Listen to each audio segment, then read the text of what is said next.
Welcome to Xylem learning. Anatomies ആണ്. അപ്പോൾ നമുക്ക് ബേസിക് ആയിട്ട് കുറച്ച് സയൻസ് പഠിക്കാം അല്ലേ. അപ്പോൾ എല്ലാവർക്കും പാർട്ട് 2 നമ്മുടെ ബേസിക് സയൻസിന്റെ ടെക്സ്റ്റ് ബുക്ക് ഒക്കെ വന്നിട്ടുണ്ട്. എല്ലാവരും പഠിക്കാൻ തുടങ്ങിയിട്ടുണ്ട്. അപ്പോൾ അതിൽ ഏറ്റവും ആദ്യത്തെ ചാപ്റ്റർ എന്തായിരുന്നു മക്കളെ? സ്കൈ നിയർ അറ്റ് ഹാൻഡ് അല്ലെങ്കിൽ കയ്യെത്തും ദൂരത്ത് ആകാശം എന്ന് പറയുന്ന ഒരു പാഠഭാഗമാണ് അല്ലേ. അപ്പോൾ ആ ഒരു പാഠഭാഗത്തിൽ നമ്മൾ ആകാശത്തിൽ കുറേ വിസ്മയങ്ങളെ പറ്റി പഠിക്കുന്നുണ്ട്. നമ്മളിപ്പോൾ മുകളിലോട്ട് നോക്കിയാൽ നമുക്ക് അന്തരീക്ഷമാണ്. അന്തരീക്ഷം കഴിഞ്ഞ് പിന്നെയും മുകളിലോട്ട് നോക്കിയാൽ നമുക്ക് സ്പേസ് ആണ്. പിന്നെ നമുക്ക് എന്താണ് സോളാർ സിസ്റ്റം നമുക്കറിയാം. സോളാർ സിസ്റ്റത്തിന് സെൻറ്ററിൽ സണ്ണാണ്. സണ്ണിന് ചുറ്റും ഒരു ഡെഫിനിറ്റ് പാത്തിൽ പ്ലാനറ്റ്സ് ഉണ്ട്, അതായത് ഗ്രഹങ്ങളുണ്ട്. ഗ്രഹങ്ങൾക്ക് ചുറ്റും ഒരു ഡെഫിനിറ്റ് പാത്തിൽ സാറ്റലൈറ്റ്സ് അല്ലെങ്കിൽ ഉപഗ്രഹങ്ങളുണ്ട്. നമ്മുടെ മൂൺ എന്ന് പറയുന്നത് എർത്തിൻ്റെ ഒരു നാച്ചുറൽ സാറ്റലൈറ്റ്സ് ആണ്. പിന്നെ നമുക്ക് നക്ഷത്രങ്ങളെ പറ്റി അറിയാം അല്ലേ. അപ്പോൾ എന്തായിരുന്നു ശരിക്കും ഈ നക്ഷത്രങ്ങൾ എന്ന് പറയുന്നത്? യെസ്, ആകാശത്ത് ഇങ്ങനെ സ്വയം പ്രകാശിക്കുന്ന അല്ലെങ്കിൽ എപ്പോഴും ഇങ്ങനെ ഷൈൻ ചെയ്തുകൊണ്ടിരിക്കുന്ന ഹെവൻലി ബോഡീസ് അല്ലെങ്കിൽ ആകാശഗോളങ്ങളെയാണ് നമ്മൾ സ്റ്റാർസ് എന്നതുകൊണ്ട് അർത്ഥമാക്കുന്നത്. അപ്പം സ്റ്റാർസ് എന്താണ് മക്കളെ? സെൽഫ് ലൂമിനസ് സെലസ്റ്റിയൽ ബോഡീസ് അല്ലെങ്കിൽ സ്വയം പ്രകാശിക്കുന്ന ആകാശഗോളങ്ങളാണ് നമ്മുടെ നക്ഷത്രങ്ങൾ എന്ന് പറയുന്നത്. ഈ നക്ഷത്രങ്ങളെ നിങ്ങൾ ശ്രദ്ധിച്ചിട്ടുണ്ടോ? നമുക്ക് ഈ ആകാശത്ത് ചില മാസങ്ങളിലൊക്കെ നമ്മൾ നോക്കുവാണെങ്കിൽ ആകാശത്ത് കാണുന്ന ഇങ്ങനെ പല പല നക്ഷത്രങ്ങളെ നമുക്ക് വരച്ച് യോജിപ്പിക്കുവാണെങ്കിൽ നമുക്ക് ചിലപ്പോൾ പല രൂപങ്ങളായിട്ടൊക്കെ നമുക്ക് സങ്കല്പിക്കാൻ വേണ്ടി പറ്റും. അതിനെയാണ് നമ്മൾ എന്ത് പറയുന്നത്? നക്ഷത്രഗണങ്ങൾ എന്ന് നമ്മൾ പറയുന്നത്.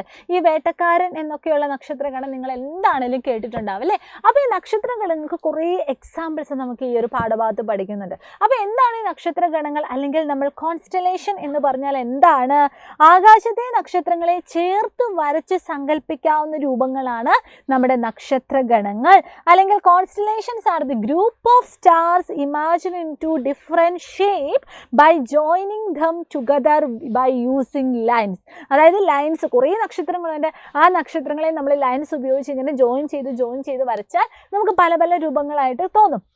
ചിലപ്പോൾ അതൊരു രാജകുമാരിൻ്റെ ആയിട്ട് തോന്നും, അല്ലെങ്കിൽ ചിലപ്പോൾ അതൊരു തേളിൻ്റെ ആയിട്ട് തോന്നും, ചിലപ്പോൾ എന്താണ് ഒരു വേട്ടക്കാരൻ്റെ ആയിട്ട് തോന്നും, ചിലപ്പോൾ ഒരു വലിയൊരു സ്പൂണ് പോലെ അല്ലെങ്കിൽ ഒരു തവി പോലെയൊക്കെ തോന്നും.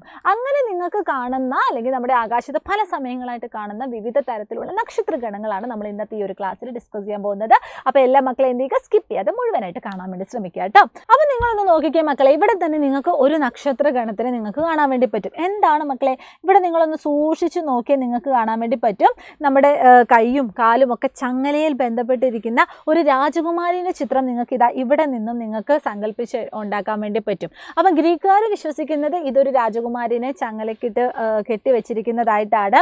അപ്പം ഈ ഒരു രാജകുമാരിൻ്റെ പേരായിരുന്നു ആൻഡ്രോമിഡ എന്ന് പറയുന്നത്. ഇത് തന്നെയാണ് ഈ ഒരു നക്ഷത്രഗണത്തിൻ്റെ പേരും. അപ്പോൾ ഈ ഒരു നക്ഷത്രഗണം നമ്മൾ ഡിസ്കസ് ചെയ്തിട്ടുണ്ട് അല്ലേ. അതിന് ഇതിനെപ്പറ്റി വലുതായിട്ടൊന്നും നമ്മൾ പഠിക്കുന്നില്ല. പക്ഷേ ഈ ഒരു പേരും ഈ ഒരു നക്ഷത്രഗണത്തിൻ്റെ അതിനെ നിങ്ങളൊന്ന് ഐഡൻറ്റിഫൈ ചെയ്യാൻ വേണ്ടി പഠിക്കുക. ഇനി അടുത്തതാണ് നമുക്ക് എല്ലാവർക്കും പരിചിതമായ ഒരു നക്ഷത്രഗണം. എന്താണ്? വേട്ടക്കാരൻ. ഓക്കെ, വേട്ടക്കാരൻ എന്ന് പറയുന്ന നക്ഷത്രഗണത്തിനെ പറ്റി എന്തൊക്കെ കാര്യങ്ങൾ എൻ്റെ മക്കൾക്ക് അറിയാം? ഡിസംബർ മാസത്തിൽ സന്ധ്യാസമയത്താണ് ഈ ഒരു നക്ഷത്രഗണം നമുക്ക് കാണാൻ വേണ്ടി പറ്റുന്നത്. അതുപോലെ തന്നെ ഈ മരുഭൂമിയിലൂടെയും അല്ലെങ്കിൽ കടലിലൂടെയും ഒക്കെ ദിശയൊക്കെ തെറ്റുന്ന സമയത്ത് ആ ദിശയൊക്കെ ഐഡൻറ്റിഫൈ ചെയ്യാനും നമ്മൾ ഈ ഒരു വേട്ടക്കാരൻ എന്ന് പറയുന്ന ഈ ഒരു നക്ഷത്രഗണം നമ്മളെ സഹായിച്ചിരുന്നു. അപ്പോൾ 2 പോയിന്റ് നിങ്ങൾ ഓർത്തിരിക്കുക. ഒന്നാമത്തെ പോയിന്റ് എന്താണ്? എവിടെയാണ് ഇത് വിസിബിൾ ആയിട്ടുള്ളത്? Eastern Horizon at desk in December മാസത്തിലാണ് കാണപ്പെടുന്നത്.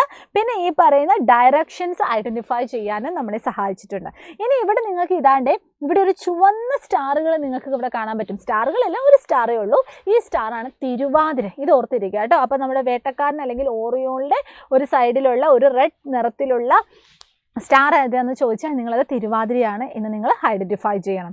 പിന്നെ നിങ്ങളിവിടെ ഓർത്തിരിക്കുക, ഈ ഒരു നക്ഷത്രഗണത്തിൻ്റെ പ്രത്യേകത എന്താണെന്ന് വെച്ചാൽ ആ ഒരു കൂട്ടത്തിലുള്ള എല്ലാ നക്ഷത്രങ്ങളെയും നമ്മൾ ഇതുപോലെ ലൈൻസ് നോക്കിക്കേ, ഇതുപോലെ ലൈൻസ് ആയിട്ട് നമ്മൾ യോജിപ്പിച്ചാൽ നമുക്കൊരു വേട്ടക്കാരൻ്റെ രൂപം കിട്ടും. അതുകൊണ്ടാണ് നമ്മൾ ഈ ഒരു നക്ഷത്രഗണത്തിന് വേട്ടക്കാരൻ അല്ലെങ്കിൽ നമ്മൾ ആ ഒരു ഗ്രീക്കുകാരുടെ ഐതിഹ്യത്തിൽ ഒരു വേട്ടക്കാരനായ ഓറിയോണിൻ്റെ പേര് കൊടുത്തിരിക്കുന്നത്. ഇത് നിങ്ങൾ നോട്ട് ചെയ്താൽ മതി, ഒന്ന് ആലോചിച്ചാൽ മതി.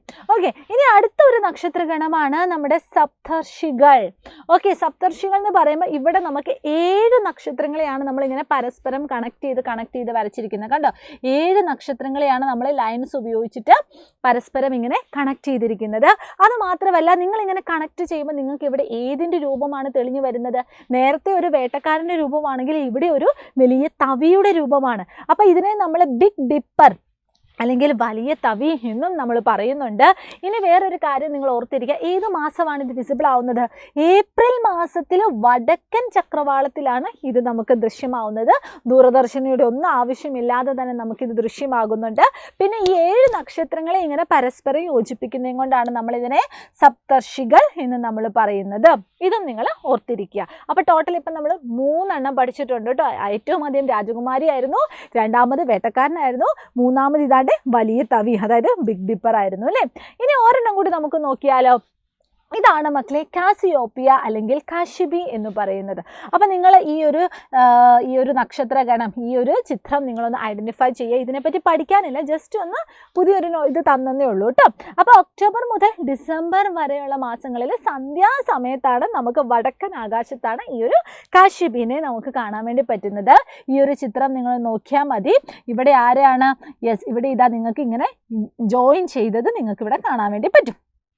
ഓക്കെ, അതുപോലെ തന്നെ വേറെ ഒരു നക്ഷത്രഗണമാണ് മക്കളെ നമ്മുടെ വൃശ്ചികം എന്ന് നിങ്ങൾ ശ്രദ്ധിച്ചിട്ടില്ലേ? അതായത് നമ്മുടെ സ്കോർപ്പിയസ്, നമ്മുടെ തേളിൻ്റെ ഒക്കെ ഒരു രൂപം വരുന്നത്, അതാണ് വൃശ്ചികം എന്ന് പറയുന്ന ഒരു നക്ഷത്രഗണം. ഇവിടെ ചിത്രം തന്നിട്ടുണ്ട്. ഇവിടെ എങ്ങനെയാണ് തലയ്ക്ക് മുകളിൽ നേരെ നമ്മൾ ഈ ഒരു ആഗസ്റ്റ് മാസം അല്ലെങ്കിൽ നമ്മുടെ സെപ്റ്റംബർ മാസം നമ്മൾ പുറത്തേക്ക് ഇറങ്ങി തലയ്ക്ക് മുകളിൽ നോക്കിയാൽ നമുക്ക് കാണുന്ന ഒരു നക്ഷത്രഗണമാണ് ഇത്. അതുപോലെ തന്നെ നിങ്ങൾ ഓർത്തിരിക്കുക, ഇതിനൊരു തേളിൻ്റെ രൂപമാണുള്ളത്. അതുകൊണ്ടാണ് നമ്മൾ ഇതിനെ എന്താണ് പറയുന്നത്? സ്കോർപ്പിയസ് അല്ലെങ്കിൽ നമ്മൾ വൃശ്ചികം എന്ന് നമ്മൾ പറയുന്നത്. അപ്പം ധാരാളം നക്ഷത്രഗണങ്ങളെ പറ്റി നമ്മൾ എന്താണ് ഒരു ഐഡിയ ഒപ്പിച്ചിട്ടുണ്ട് അല്ലേ. അപ്പോൾ എല്ലാ മക്കളും ഈ ഒരു ക്ലാസ് നിങ്ങൾക്ക് മനസ്സിലായി, നിങ്ങൾക്ക് ഉപകാരപ്രദമായി എന്ന് മിസ് വിശ്വസിക്കുന്നു. അതിൻ്റെ കൂടെ തന്നെ നമ്മുടെ സൈലം നിങ്ങൾക്ക് വേണ്ടി പ്രൊവൈഡ് ചെയ്യുന്ന നമ്മുടെ ദീപാവലി ഗിഫ്റ്റും കൂടി മിസ് ചെയ്ത ഈ ഒരു സമയത്ത് നിങ്ങളോട് ഷെയർ ചെയ്യാൻ വേണ്ടി ആഗ്രഹിക്കുകയാണ്. നമുക്കറിയാം നമ്മുടെ സ്വന്തം ബാച്ച് ഏതായിരുന്നു, നമുക്ക് എല്ലാവരുടെയും നിങ്ങൾക്ക് വേണ്ടി, അതായത് നമ്മുടെ 5ാം ക്ലാസ്സിലെ മക്കൾക്ക് വേണ്ടി സൈലം പ്രൊവൈഡ് ചെയ്ത നമ്മുടെ സ്വന്തം ബാച്ചായിരുന്നു അല്ലേ, പൃഥ്വി ബാച്ച്. ഈ ഒരു പൃഥ്വി ബാച്ചിൽ ഇനിയും ജോയിൻ ചെയ്യാത്ത മക്കളുണ്ടെങ്കിൽ നിങ്ങൾക്ക് 20% ഡിസ്കൗണ്ടോട് കൂടി ജോയിൻ ചെയ്യാനുള്ള ഒരു അവസരമാണ് ഒരു ദീപാവലി ഓഫർ എന്ന നിലയിൽ നിങ്ങൾക്ക് വേണ്ടി സൈലം പ്രൊവൈഡ് ചെയ്യുന്നത്. അപ്പോൾ കൂടുതൽ ഡീറ്റെയിൽസ് എങ്ങനെയാണ് ജോയിൻ ചെയ്യേണ്ടത് എന്നൊക്കെ അറിയുന്നതിന് വേണ്ടി താഴെ ഒരു സ്ക്രോൾ പോകുന്നുണ്ട്, അവിടെ ഫോൺ നമ്പർ കൊടുത്തിട്ടുണ്ടാകും. നിങ്ങൾ ജസ്റ്റ് ഒന്ന് വിളിച്ചൊന്ന് ചോദിക്കായിട്ട് എല്ലാവരും ഈ ഒരു അവസരം യൂട്ടിലൈസ് ചെയ്യുക. അപ്പോൾ എനിവേ ഇന്നത്തെ ഈ ഒരു ക്ലാസ് മിസ് ചെയ്താൽ വൈൻഡപ്പ് ചെയ്യാൻ പോവാണ്. നമ്മുടെ നക്ഷത്രഗണം അല്ലെങ്കിൽ കോൺസ്റ്റലേഷൻസിനെ പറ്റി കുറേ കാര്യങ്ങൾ നമ്മൾ പഠിച്ചിട്ടുണ്ട്. എല്ലാവർക്കും മനസ്സിലായെന്ന് വിശ്വസിക്കുന്നു. അപ്പോൾ all the very best and thank you so much. Bye bye.